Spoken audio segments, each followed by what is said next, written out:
Welcome to Revlog, our Monday edition of our Reverse Everyday Prayer blog. Welcome back. Yeah, welcome back. Week number 2. That's right. So this week we are in John 13. That's We're in right. the- Do you hold that?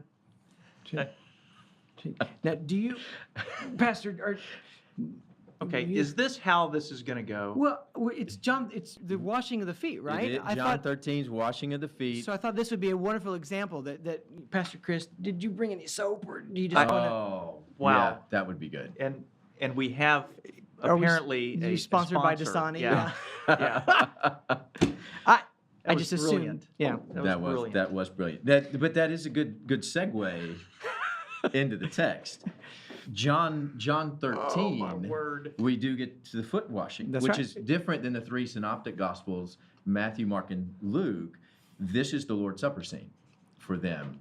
right. John doesn't give us the Lord's Supper scene. He goes into this foot washing scene where Jesus washes That's right. his disciples' feet. That's right. So Aaron's already given us some initial reactions here. So Yes. Brian, will you give us your initial reaction to this, I will. to I this will. text?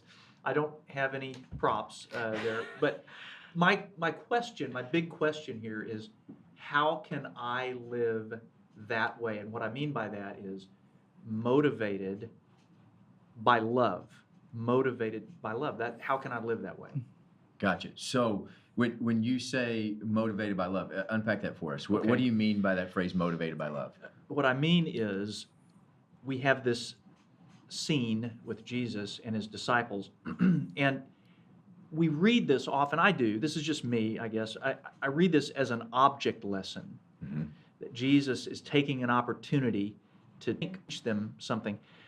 But I think that's another layer of interpretation. I think what actually happened, as I think about it, is that he simply saw it was not an object lesson, although it did teach them something, and it wasn't something that he did in order to inspire awe that their master would do this, although it did strike them with wonder. But I think at the baseline was he saw an opportunity to love them, and he took it. It wasn't an object lesson. Right. But it was more than that. It was much more than that's right. Yeah. He saw an opportunity to love them, and he took that Yes. opportunity. Do you see an opportunity to love Aaron? That's really the question.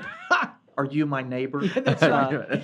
Well, the verse 1 of this scripture says he loved them to the end. And that's how John starts that out. And I recently had a conversation regarding this text is Jesus walked in knowing that Judas was about what he was Right. about to do. Right. And yet he was included in that he loved them to the end. What does that feel like to know someone's going to disappoint you? And yet your responsibility is to love them regardless. And that's a pretty profound thought to consider. Jesus knew, and he still loved him. Yeah, these last few chapters of John, we've seen that where Jesus knew these things that were going to happen, including Judas's betrayal, and he still sort of pushes through with love, doesn't he? Yeah. That's right. This Go is ahead, the Brian. little community that Jesus built, Right. that he established.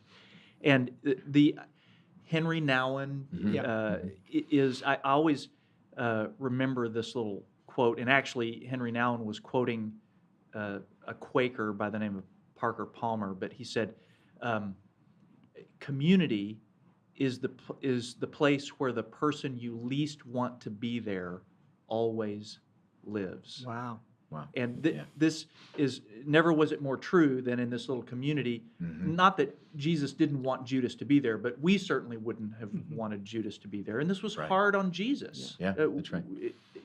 For that reason. And so it was this little community, and yet it was rife with all of this undercurrent of Yeah. hostility. Well, you would expect a community that Jesus establishes, you would think it would be perfect. That's exactly right. But it sort of falls apart with the imperfection of man there. Well, With and this I Judas think that comes goes to one of my questions too, is this idea that it's uncomfortable.